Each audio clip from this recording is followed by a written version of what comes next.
All right, so 4.2, we're going to talk about two postulates, and they're called SSS and SAS, and they refer to the parts of triangles. So S stands for sides, and A stands for angle.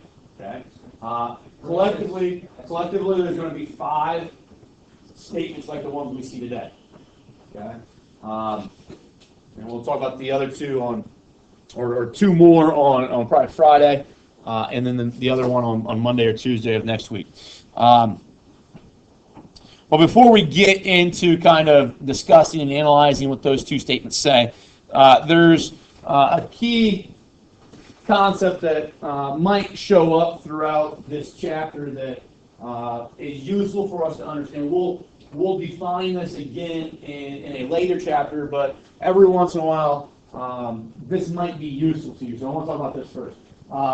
It says the side opposite of the biggest angle is the biggest side. So if I'm in a triangle, okay, and I'm able to know the 3 angles of that triangle, I should be able to determine what side is the biggest, okay? And maybe not even know what those side lengths are, but I should be able to still know which one has to be the biggest, okay? And kind of talking about this is a little bit easier with a picture that we can kind of adjust and change. So let me let this thing load for a minute. Relationships here. If we move these around, Am I right? What's that? Is it an isosceles? It might have been before I changed. I don't think it was isosceles, but it was close to it. I think. No, the top left one and top right one are both 6.1. Okay. Can I ask you a question? Yes. Scaling is when they're not equal, right? Yes. Scaling is all different. So that one's scaling, right?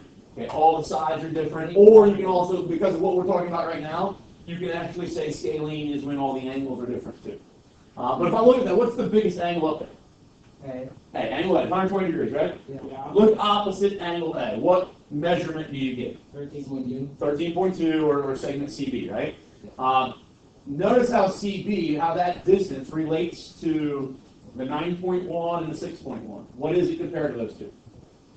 Different. It's different, but how? Bigger. It's bigger, okay? 13.2 is bigger than 9.1, and 13.2 is bigger than 6.1, right? Yeah. Okay? Now, what you were saying was about them adding together. That's another relationship for another day. That's a very important triangle relationship. But if I look at 13.2, because angle A was the biggest, I know that the side opposite has to be bigger. Yeah. Okay? Because that angle's opening up further, right? It's got a bigger span. So to connect the endpoints of those segments that create that angle, it has to be a larger segment than maybe the segment that has to connect the endpoints of angle C's rays. Okay? So the length of C to B has to be bigger than the length of A to B. So it's called a hypotenuse. That's why for a hypotenuse in a right triangle, because in a right triangle, the right angle is always 100% of the time the largest angle, right? Yeah. So the hypotenuse is 100% of the time always the largest side in a right triangle. So yes. Only in a right triangle? Say again? Only in a right triangle? Yeah, hypotenuses only exist in a right triangle. Oh, like I did. Because it's definite, we define it, say it's the longest side of a right triangle. What is the smallest angle up there? 6.1. Angle. 23.5. 23.5, and then the smallest side then is the 6.1 across from it, right? Okay. Now, as I move things, I change the triangle, okay? Change the triangle around. Now what angle is the biggest? Z. Yeah, angle C, 95.7, right? Look opposite it. Is 10.5 the biggest side up there? Yeah. Yeah. Find the smallest angle, 37.3. Is opposite the smallest side? 6.4. Yeah. Okay. So every time I know the angles, I should know what sides are bigger, which sides are smaller. Okay. So if I were to give you, I don't want that. I want the numbers to disappear. What's the thing? Do you like drinking the Keurig coffee? Huh? Do you like drinking the Keurig coffee? Uh-huh. I mean, Let's say that I give you this information. Let's change the triangle a little bit. All right. Which angle has to be the biggest angle? A. Angle A. I don't know what it is, right? No. I don't know what it is compared to C. I don't know what it is compared to B. I don't know their individual measurements. But I do know A is bigger than C, and I know that A is bigger than B, right? Yeah. What's the smallest one? C. C is the smallest one, so B is bigger than C, right? Okay. So by knowing just the side lengths, I should be able to kind of order the angles in regards to either smallest to largest or largest to smallest, and vice versa. If I just know the angle measurements, and I don't put up the distances up there, you should still be able to tell me what side is the smallest, what side is the largest. Is that okay with everybody? That could be something that you kind of put in your back pocket and use to check yourself a lot in homework questions that deal with finding distances and angle measurements, because that relationship is always going to exist. Okay, that is a property that is consistent for all triangles, always. Okay, it's very useful. All right. That being said, we should be able to then jump down to slide 5 here and talk about what we call a side posture. Okay. Again, it can't be proven, but maybe tomorrow I'll show you. I've got some GeoGebra app that takes a little time to load, so I'll do that tomorrow for you and show you why this makes sense. Can't prove it, it's possible, but we can visualize it. Okay. The idea is if I were to give, let's say I give Carter three different size yardsticks. Okay, so I chop them up and they're varying lengths. Okay. Well, let's say they're just sticks. Okay, or pieces of yarn or string or whatever. But you're gonna create a triangle out of those opposites I gave you. Okay, and let's say I give Charlie the same exact distances, the same exact 3 segments. Okay, or sticks. And I tell you guys to go end to end with your sticks and create a triangle. Every single time Carter makes a triangle, it's going to be the exact same triangle that Charlie makes. Does that kind of make sense? Okay? Because of this postulate right here. And I'll give you the visual of it tomorrow, but that's kind of what's going on here. Think about taking 3 varying sizes of sticks. Okay? And every time you put them end to end, you're going to create the exact same triangle. Does that make sense? Okay? Create one triangle and then take the sticks apart, create another triangle. It's the same triangle, you just kind of disassemble. Okay? So keep those over there, little triangle, not come over here, little triangle. As long as you're using the same 3 sticks, yes. Or 3 sticks that are the same, that are all the same, they have congruency. Okay? I'll show you tomorrow. And that's what this postulate says. It says if 3 sides of one triangle are congruent to 3 sides of another triangle, then the triangles are congruent. If you remember from yesterday we had to show stuff about all 3 sides. We had to show this, but then we had to show that all 3 angles, all pairs of corresponding angles were also congruent. So it showed 6 things, right? Yeah. This got our work in half. Now we only have to show stuff about the sides. Okay? If you can somehow determine, whether it be through given information, postulates, definitions, theorems, that you have 3 sides of one triangle congruent to 3 sides of another triangle, you automatically know the triangles are congruent. You don't have to do any more work. Okay?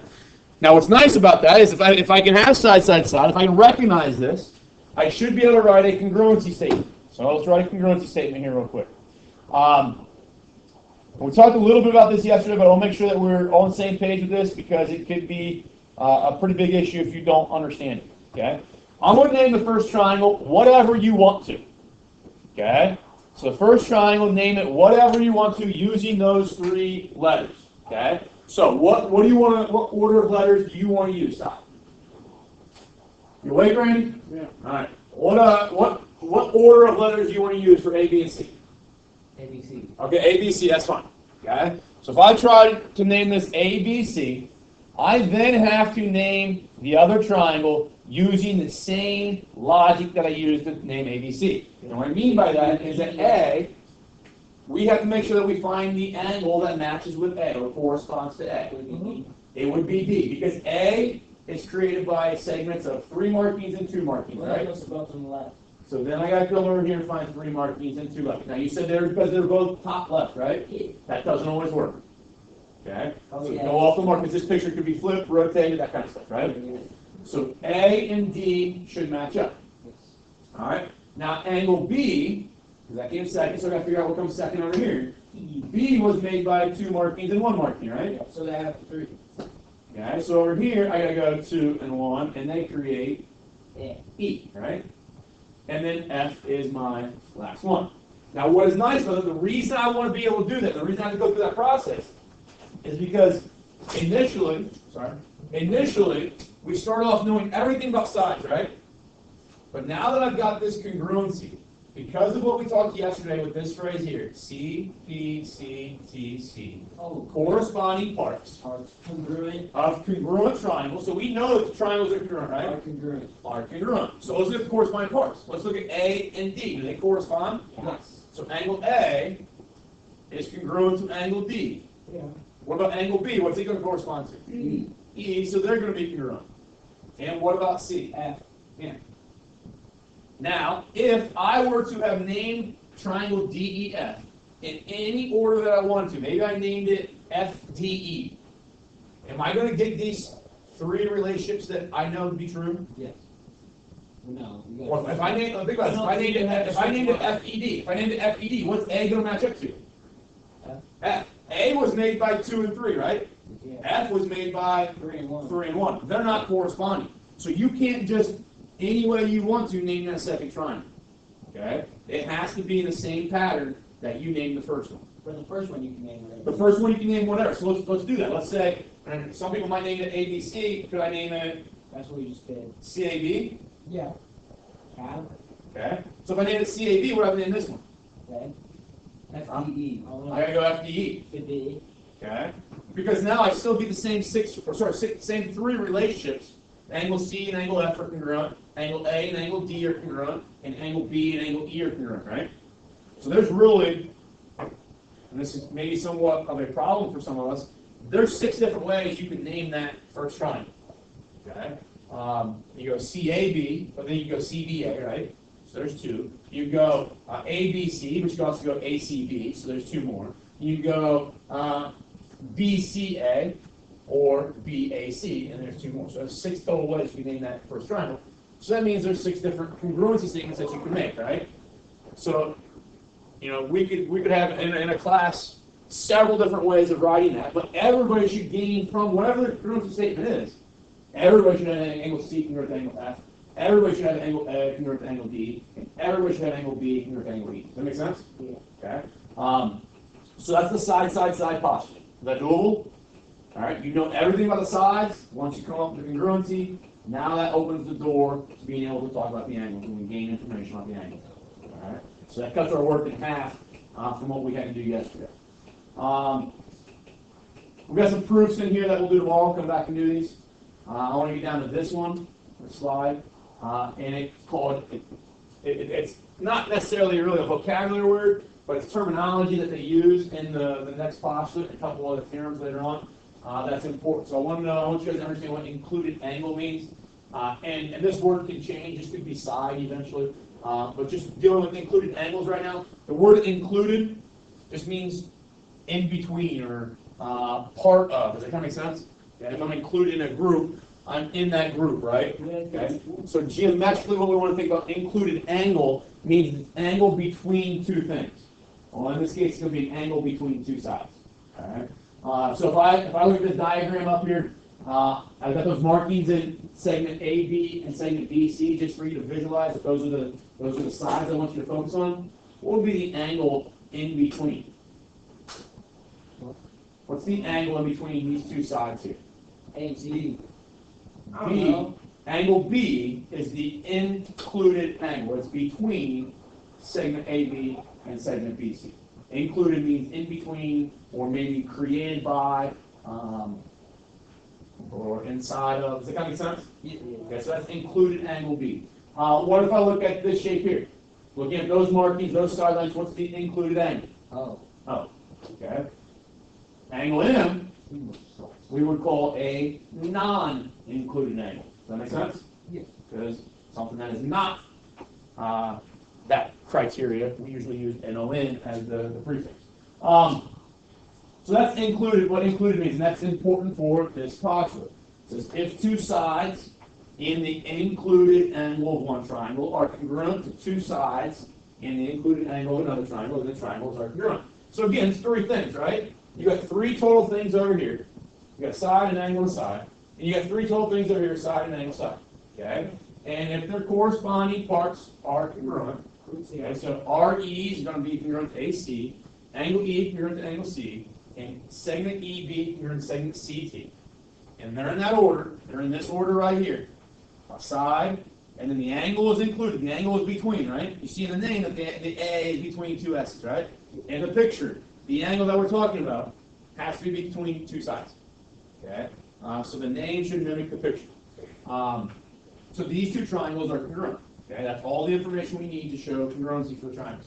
A little bit different than what we did in the last postulate, right? Last postulate said we can show all three sides. Here's all three sides. Here, remove a side, pick this middle angle, and we still have congruency. And I'll show you again tomorrow that picture and how we can kind of justify this and make sense of it. But let's say I name this first triangle. How do you want to name this first triangle? REB. REB? Yes. Okay. So we name a triangle REB. Okay, this one over here? ACT. ACT. Cat. Okay. I had to start at R and go to E. Okay, so I start down here and travel because it might not be as easy in this case to realize how I got to name this one. But I went from R to E. That meant I traveled down a side that had one mark in it, right? Yeah. And I traveled from the point that is not like the angle that we were interested in. Okay, so E was the angle that we talked about, the red angle. So over here, I got to start at A and then travel towards that red angle. So I got to start at A and go down to C. Still traveling down a segment with one mark in it. Once I get to C, then obviously I have to finish back to T. So A, C, T. All right. What if I named it? Just ignore the picture right now. What if I named it triangle BRE? TAC. Right. If I know that this one here is correct, I should be able to say, okay, when I rename this, when I took the last letter, put it first letter, put it second, middle letter, put it last, right? So do the same thing over here. Okay. Last letter goes first, so T. Okay. First letter goes second, so A, and then finish at C. So that's an alternative way of naming those two triangles. Is that okay? Now that those two triangles are congruent, what can you tell me, or what do you think you know about angle R? What do you know about angle R compared to angle A? Same. Yeah. I mean, neither congruency that we look at because they're corresponding parts. Because of CPCTC, we know R is the same thing as A. What about E? Same as C, and that was provided, right? So that was kind of redundant, and we knew that. But what about B? T. T. And hopefully you guys realize that that is information that was not initially provided for us, right? Until we determine the triangles are congruent, we don't know that information. Now we know they're congruent. Now we know the remaining information about those angles. What about segment RB? What's that going to be congruent to? AT. Yeah, AT. RB, first letter here, last letter there. So I come over here, first letter, last letter, and it probably verifies what you initially would have thought visually, is that those two segments are in fact congruent. Does that make sense, everyone? So starting off with these ideas, we start with that information, and then we know basically the other three sets of segments and angles are also congruent. Starting off with this information here in slide 5 with side, side, side. Starting off with three sides, we know that there's three sets of angles that we haven't talked about are also congruent. In your homework this evening, you're going to see a question like this. You're going to see them provide. You're going to skip it? I'll just fill in the answer, honestly. If it's too complicated, too much work involved. We're going to say that side's congruent to that. So you got two triangles here, right? So we're going to give you those two sides congruent. We're going to give you these two sides congruent.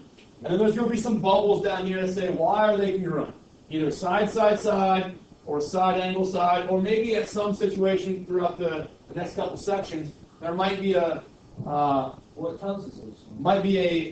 that says not enough information or not applicable or something like that. That Okay? tells us everything. Why? Because two of the either those sides. Yep. Like two of the sides are equal, so that means the third one has to be equal. Careful. Careful. Because that's not always true. It depends on how the relationship between triangles are. Well, that one, there's only one third side. Okay, so you're saying that this side, let's say at this bottom, look at just the top triangle, the side that doesn't have a mark in, let's say it was 10 inches, right? Yeah. Okay. Well, is that 10 inches for the top triangle, but is it also 10 inches for the bottom triangle? Yeah. So is that triangle, is that segment being shared by both triangles? Yeah. So let's say we call that segment AB. Could we make the argument that AB is congruent to AB? Yeah. Okay, so it's congruent to itself. What is the property that says something is congruent to itself? Or something is equal to itself? SAS. No? SAS. No, go back to chapter 2, beginning of chapter 2, we had I made you watch a video for homework to go through a bunch of properties. On the website. Not it's close to symmetric, reflection. This becomes one of the first times that we actually see a good application of the reflexive property. Anything is always equal to itself, right? Okay. So now, how many sides in the top triangle do you have? You have 3 sides being described, right? Yeah. Do you have 3 sides in the bottom one? Yeah. So do we see that those 2 triangles are congruent by side, side, side? Yeah. All right. So in your homework, they're going to give you other pictures. They might give you pictures kind of like this. Okay, there's going to be information hidden in those. They might put parallel lines here. Whenever you see parallel lines, you should think about alternate interior, alternate exterior, those types of angles, right? So you should have some congruent angles. And also, they're going to hide things here. What are those angles? Vertical. Adjacent. Okay. So they're congruent. They might use words like midpoints in the description. Let's say at this point here is a midpoint for both those segments. Okay. Or that segment there and this red one. If that's a midpoint, isn't that distance the same as that one? Mm-hmm. Isn't that one Yeah. the same as that one? Mm-hmm. So why would those 2 triangles be congruent? Because the 2 sides are so many different. Right? What's the options are side, side, side. Whenever I try to say triangles are congruent, these are the reasons. SAS. Yeah, it's SAS. SAS. You've shown a side, an included angle, and a side. Congruent to a side, an included angle, and a side. All right. So your homework, like I said, is available.